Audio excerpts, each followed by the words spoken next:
You are discussing transverse vibration of a strain और उस sequence में हम लोग जरा आज बात करना चाहते हैं कि एक स्ट्रिंग है और उस पर ट्रांसवर्स वेव प्रोपगेट कर रही है द पॉजिटिव एक्स डायरेक्शन, ठीक है ना।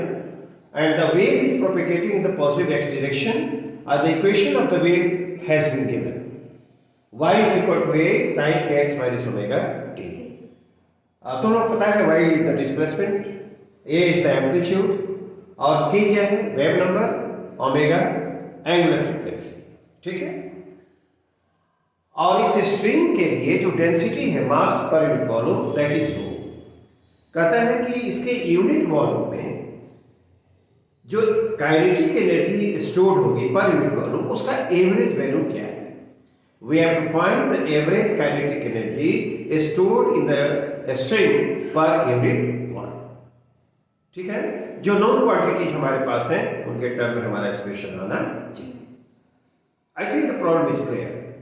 इसके पहले हमको इस पे जो आएगा cos स्क्वायर थीटा का एवरेज वैल्यू आएगा, जिस रिजल्ट को हम उसमें डायरेक्ट रखेंगे, ठीक है ना।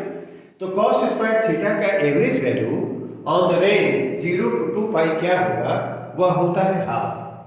लेकिन वो कैसे होता है उसको थोड़ा सा एक लाइन में हम लोग कर देते हैं। देखो cos स्क्वायर थीटा, इसका एवरेज वैल्यू 0 से, theta is varying from 0 to 2 pi, तो this is given by this expression. और इसको यदि हम इंटीग्रेट करें तो देखो तो जो डिनोमिनेटर में है उसका इंटीग्रेशन तो 2 पाई हो जाएगा, तो 1/2 पाई लिख लिया यहाँ पर, ठीक है ना। आई इंटीग्रेशन 0 to 2 पाई और cos square theta D theta. इस इंटीग्रेशन को करना तो तुम लोग जानते ही हो, जस्ट फॉर कंप्लीटनेस हम यहाँ पर लिख देते हैं, ये 4 पाई कर दिया। आई इंटीग्रेशन लिखेंगे तो 2 cos स्क्वायर थीटा और डी थीटा 0 से 2 पाई। क्यों इसको हमने इस तरह से लिखा, इंटीग्रेशन 0 to 2 पाई, आइए क्या होगा 1 प्लस cos 2 थीटा लिख सकते हैं ना, 2 cos square theta is equal to 1 plus 2 cos theta, ठीक है। ऐसे लिखेंगे। अब इंटीग्रेट किया जाए इसको तो यहाँ पर देखो तो ये जो इंटीग्रेशन आएगा 1/4 पाई हुआ। आई इंटीग्रेशन यहाँ पर लिखेंगे 0 से 2 पाई और डी थीटा, और फिर यहाँ पर 1/4 पाई इंटीग्रेशन 0 to 2 पाई और cos 2 थीटा और डी थीटा, ठीक है ना।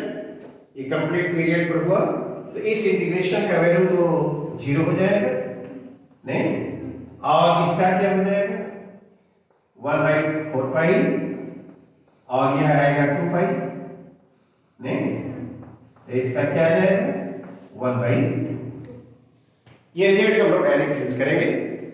cos स्क्वायर थीटा का average value on the range theta is varying from 0 to 2 pi, तो उसका जो एवरेज वैल्यू होगा वह हाफ होना चाहिए।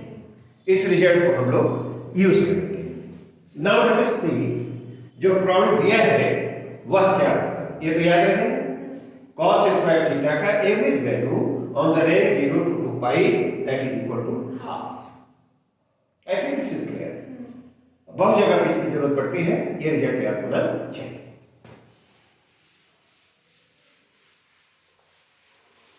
आप देखो यहां पर स्ट्रिंग का ट्रांसवर्स वाइब्रेशन हो रहा है, राइट। उसका एक at any time T given time 0 पर ये स्नैपशॉट है, ये कंप्लीट वेव को हमने दिखलाया है, और इस पर वेव जो प्रोपगेट कर रही है उसका इक्वेशन दिया हुआ है, y is equal to sin kx minus omega t। the wave is propagating in the positive x direction, v is equal to क्या होता है ओमेगा बाई k, ठीक। डेंसिटी दिया हुआ है। आप देखो तो ये जो पोजीशन दिया हुआ है ऐसे स्ट्रिंग का ऐसे पोजीशन है, स्ट्रिंग यही है जो वाइब्रेट ऐसे से कर रही है और वेव ऐसे, तो वेव ऐसे प्रोपगेट कर रहा है, और ये जो डेल्टा एक्स इसका एक एलिमेंट है डिस्प्लेस्ड पोजीशन है वेव का, स्ट्रिंग का डिस्प्लेस्ड पोजीशन है, ऐसे से ये ऑसिलेट करेगा, ठीक। आप देखो इसके साथ काइनेटिक एनर्जी कितनी होगी? मास पर यूनिट लेंथ हम सिग्मा मान लें तो इस एलिमेंट का मास कितना हो जाएगा? Sigma delta x. ठीक है ना? मास ऑफ दिस एलिमेंट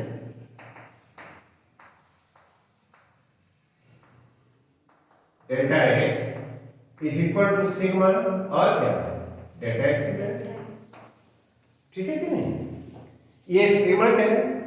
मास पर यूनिट लेंथ। अच्छा, अब तो लोग बताए सिग्मा जो होता है वह रो इंटू एस होगा।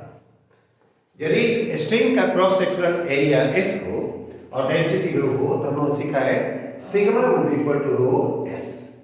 ठीक है ना? यहां पर एस क्या है? C s, area of that string. देखो ये मास पर यूनिट लेंथ है और ये डेंसिटी है मास पर यूनिट वॉल्यूम और S is the cross sectional area of the string. Of course the string is in for cross sectional area of the string S है ये। तो जो सिग्मा रो एस में जो रिलेशन होगा यह होना चाहिए। तो यहां पर हम लोग ये लिख सकते हैं ये डेल्टा एम जो मास है ये, इसको क्या लिखेंगे? सिग्मा की जगह रो एस और ये क्या? Delta x. चलो, इस एलिमेंट का जो मास होगा ये rho S delta x. S क्या है? Cross sectional area, delta x length of the element और रो is the density.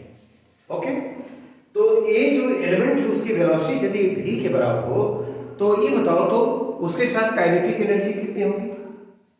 Kinetic energy of the element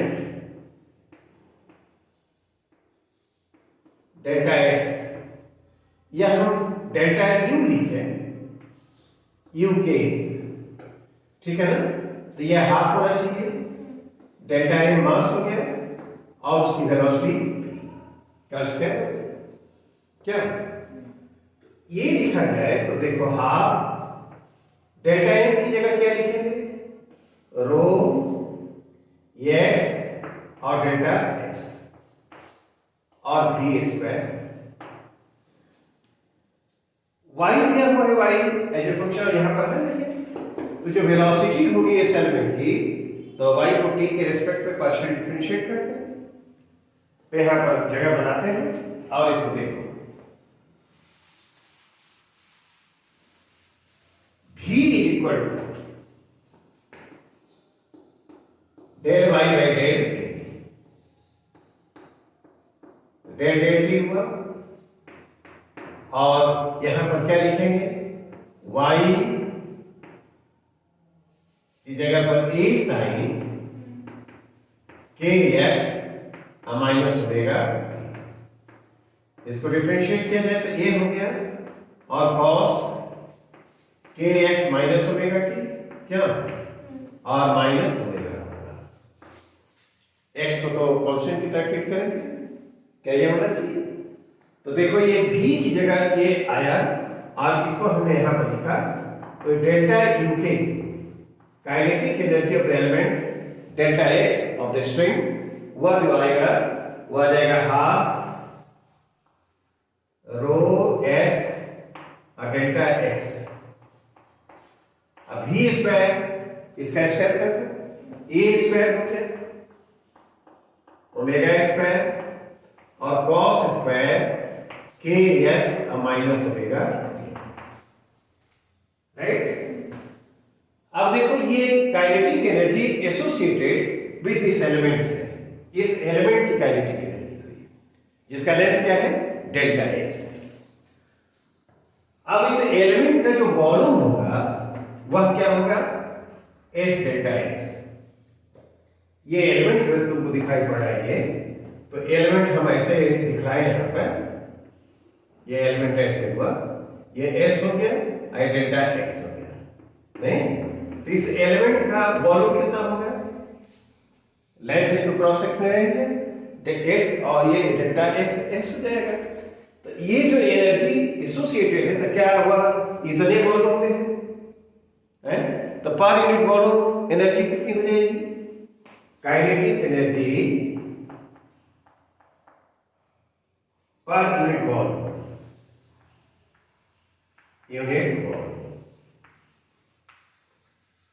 इसको यू के लिखा जाए, ऐसे लिखे हम लोग, तो वह क्या होना चाहिए, डेल्टा यू के काइनेटिक एनर्जी और कितने एस और डेल्टा एक्स के साथ है, एस डेल्टा एक्स वॉल्यूम के साथ जो एनर्जी इतनी है काइनेटिक एनर्जी, तो यूनिट वॉल्यूम के साथ कितना होगा उसे डिवाइड करते हैं, और यह कितना आ जाएगा, this should be equal to half rho नहीं ए स्क्वायर ओमेगा स्क्वायर और कॉस स्क्वायर और k x minus omega T, ये होना चाहिए, ये kinetic energy per unit volume, kinetic energy per unit, लेकिन इसमें पूछा क्या है, kinetic energy average kinetic energy per unit,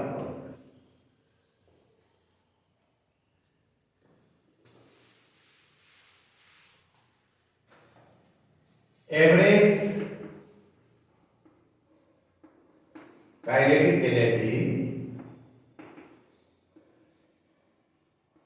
energy per unit volume,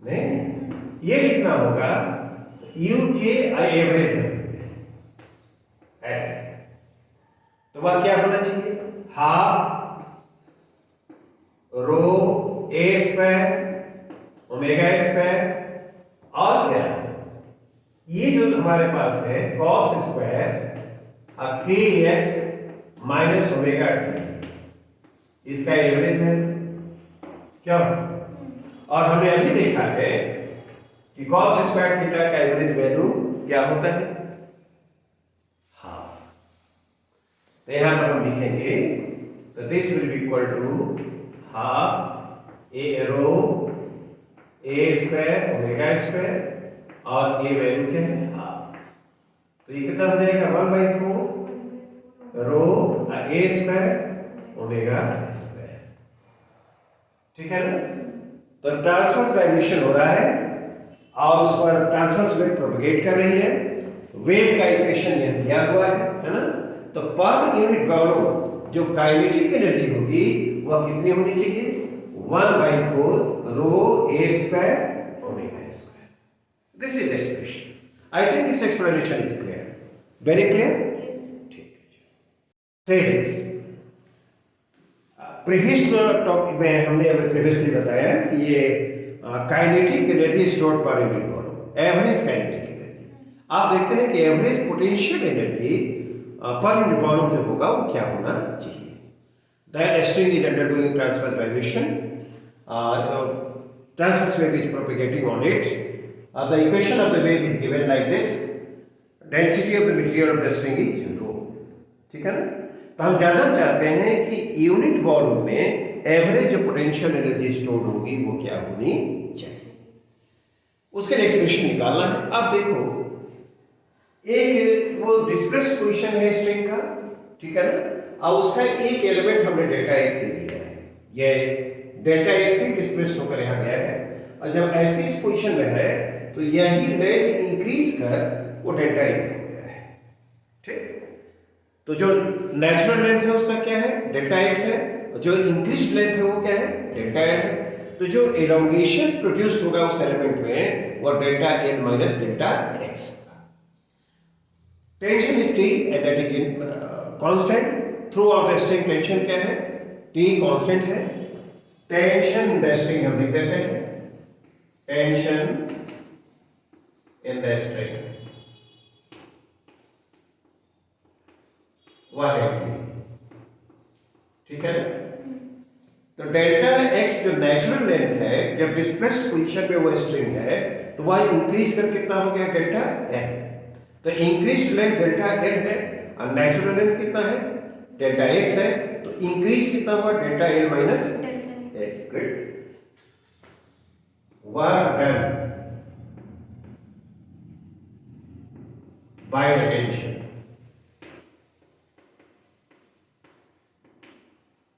this is equal to t times delta L minus delta x. ठीक है ना? This work done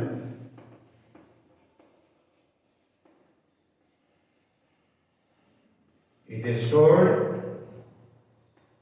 as potential energy in the element delta x of the string.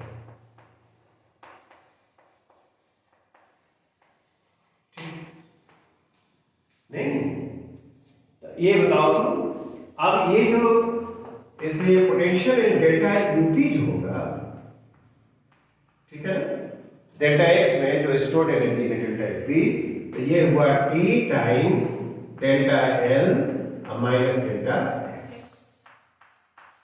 ठीक, delta L, this is the potential energy stored in the element delta x. अब जरा सोचो यहां पर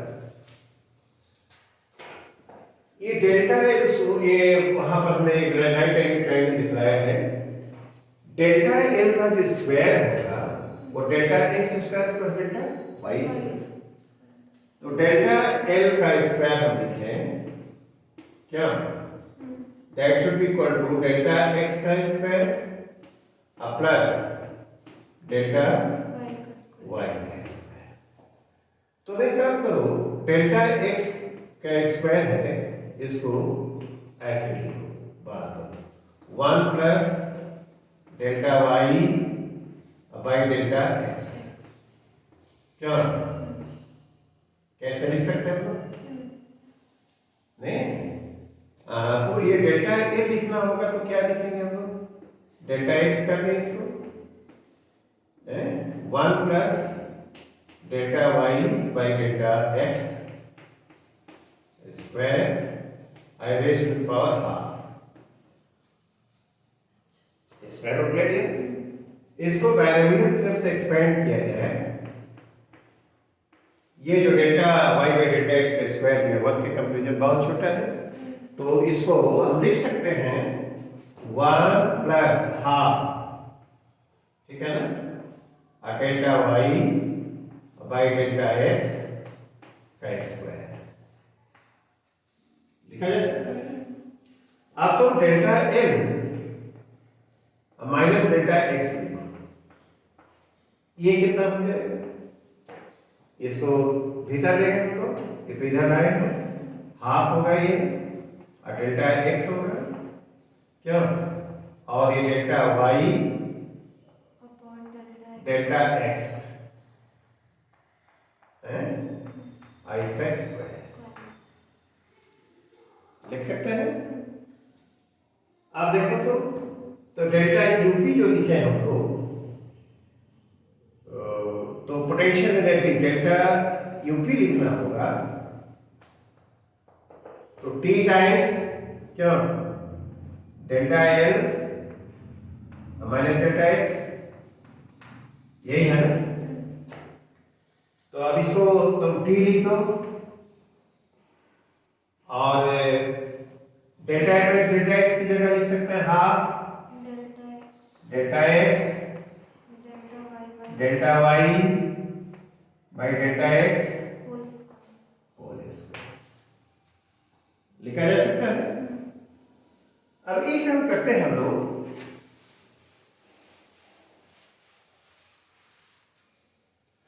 delta x बहुत छोटा है, delta x is very small,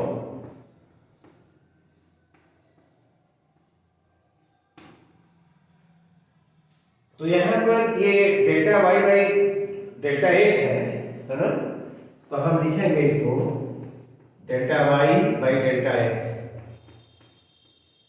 इसको लिखा जाएगा del y by del x, बहुत छोटे के लिए। अब यहां पर हम करें क्या कि डेल्टा यूपी तब हम लिखेंगे delta UP and this is equal to half a t a dx लिख देते हैं, ठीक है ना। डेल्टा एक्स की जगह हमने क्या लिख दिया, dx लिख दिया, और इसको क्या लिखेंगे, del y by del x, ऐसे क्या करते हैं स्क्वायर, ठीक। अच्छा, तो एक काम और किया जाए, दो बातें होंगी। y दिया हुआ है, सिंस y इक्वल टू क्या है, a sin kx माइनस क्या ओमेगा t, ठीक। तो बताओ del y by del x क्या होगा,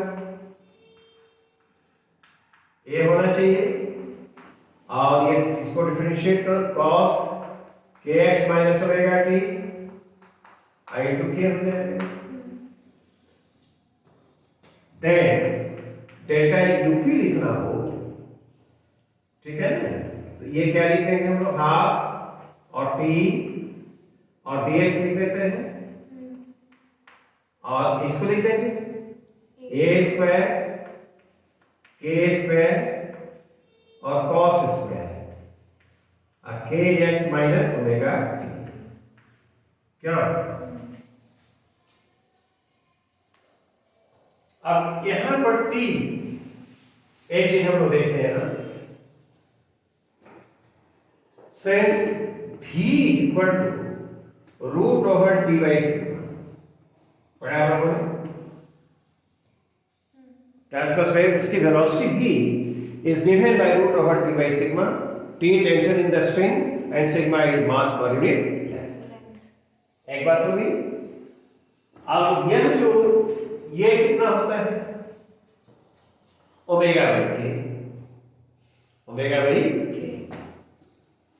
देखो यहां पर पहले वाले में लिखा था, जो वेव की वेलोसिटी v होती है, v है ना, ओमेगा बाई के, ये वेव का इक्वेशन है, तो ओमेगा बाई के दोनों तरफ स्क्वायर करते हैं, स्क्वायर ऑन बोथ साइड, तो t बाई सिग्मा लिखेंगे तो वह क्या होगा, omega square by k square. तो t कितना लिखोगे, sigma omega square by k square, और ये sigma rho into s लिखा जाएगा, डेंसिटी है, और एस क्या है, क्रॉस सेक्शनल एरिया। तो क्या हम लोगों ने उसमें देखा है, मास पर unit length sigma is equal to rho S, क्या ये मास पर यूनिट लेंथ है, मास पर unit length,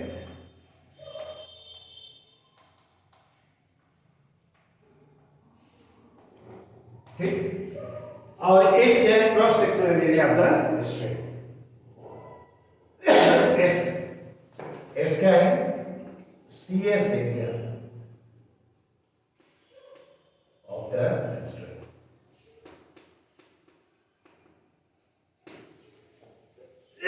row s omega square by k square, जो टेंशन होगा इतना होना चाहिए। अब इसको उस पर रख दिया जाए, देन डेल्टा यूपी, ये this is the potential energy of the length delta x, this is element of the string, इसकी सारी पोटेंशियल एनर्जी होगी, डेल्टा यूपी लिखा है, तो ये हम लिख दिया जाए हाफ टी की जगह रो s omega square by k square, क्या, और फिर उधर क्या है, ये डी एक्स है, नहीं, ए स्क्वायर के स्क्वायर, हाँ कॉस स्क्वायर, ठीक है ना।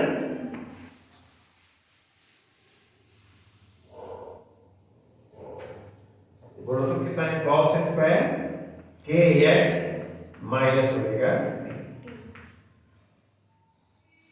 क्या इसमें यहां पर के स्क्वायर कैंसिल हो जाएगा, ठीक है ना। तो यह कितना आ जाएगा, this should be equal to half rho, और ये देखो एस डेल्टा एक्स से लिखते हैं, s delta x dx dx, ठीक है। और फिर a स्क्वायर ओमेगा स्क्वायर नहीं, और cos square kx minus omega, ठीक है। अब ये देखो, ये इतनी ये हुआ, ये जो यहां पर तुम देख रहे हो, यह s डेल्टा dx, यह क्या है? Volume of the element dx, volume of the element dx, ठीक है ना। तो इतने वॉल्यूम में जो पोटेंशियल एनर्जी स्टोर है इतनी है, तो potential energy stored in unit volume, यह यदि लिखना हो, इसको हम ई स्मॉल यूपी लिखना है, ठीक है ना।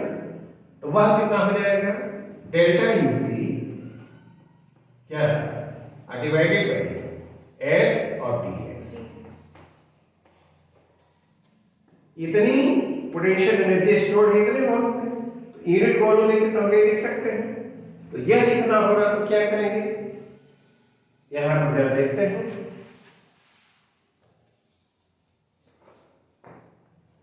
दिस इज इक्वल टू क्या हो जाएगा? Half rho a square omega square और कॉस स्क्वायर के एक्स माइनस ओमेगा, ठीक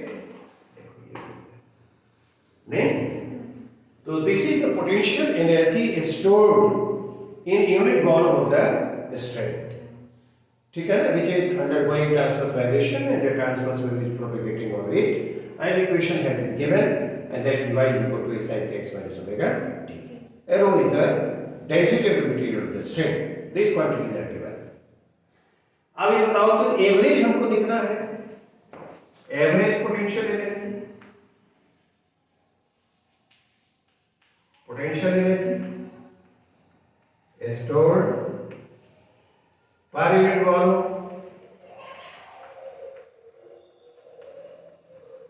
ये हमको चाहिए। तो यह यूपी स्मॉल यूपी एवरेज, ठीक है ना। तो इतने का एवरेज वैल्यू लिख देंगे, तो half rho a square omega square, है ना। इसका एवरेज वैल्यू ये जो देख रहे हो, कॉस स्क्वायर के एक्स माइनस ओमेगा टी, और इसका एवरेज है, इसका एवरेज वैल्यू हम लोगों ने क्या पाया है? हाफ। तो ये हम लिखेंगे तो क्या आ जाएगा? हाफ हुआ रो ए स्क्वायर ओमेगा स्क्वायर, और इसका एवरेज वैल्यू क्या?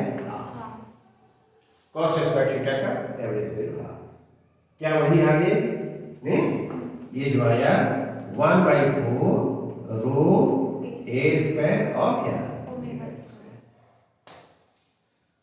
तो पर यूनिट वॉल्यूम स्टोर्ड जो हमारे पास पोटेंशियल एनर्जी है और काइनेटिक एनर्जी जो एसोसिएटेड होती है, दोनों का वैल्यू सेम होता है, और वह कितना है? 1/4 rho a square omega square. एक फैक्ट पर थोड़ा सा जरा बात करते हैं इस पर। Here the string is undergoing vertical perpendicular, I mean vertical, है ना, ट्रांसवर्स जिसे कहते हैं, ट्रांसवर्स वाइब्रेशन, ठीक है ना। और vibration is perpendicular to the length of the string. तो इस तरह के वाइब्रेशन को हम लोग क्या कहते हैं? Transverse vibration. The wave is propagating, और उसमें हम लोग डिस्कस किया कि एवरेज काइनेटिक एनर्जी और average potential energy per unit volume, and that is equal to half rho a square omega square.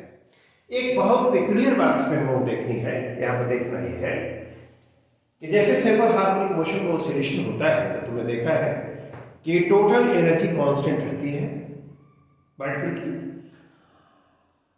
Kinetic energy बढ़ती है तो पोटेंशियल एनर्जी घटती है, जब काइनेटिक एनर्जी मैक्सिमम होगी तो पोटेंशियल एनर्जी मिनिमम होगी।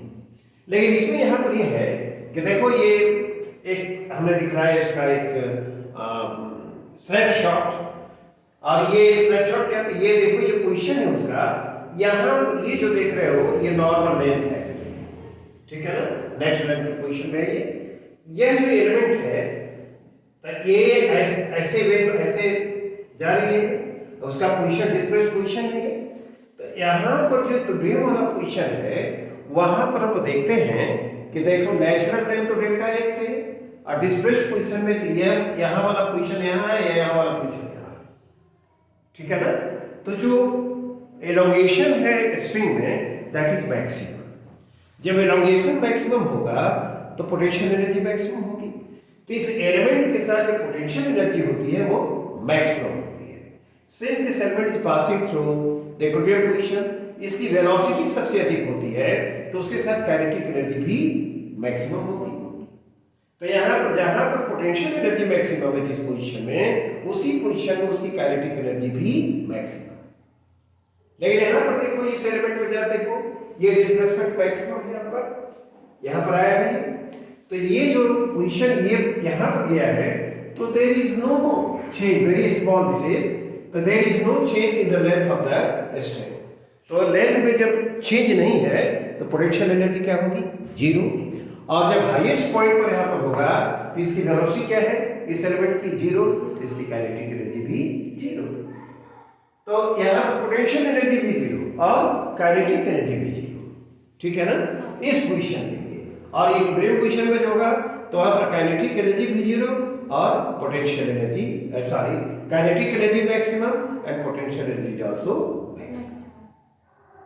तो इस फैक्ट को हम लोग जरा इसमें ध्यान देंगे कि जब ट्रांसवर्स वाइब्रेशन हो रहा है तो यहाँ पर ये वाला जो पोजीशन है इसमें यहाँ पर इक्विलिब्रियम पोजीशन में लेंथ में सबसे ज्यादा इंक्रीज होता है, पोटेंशियल एनर्जी मैक्सिमम होती है, वेलोसिटी सबसे अधिक होती है तो वहाँ काइनेटिक एनर्जी मैक्सिमम होती है।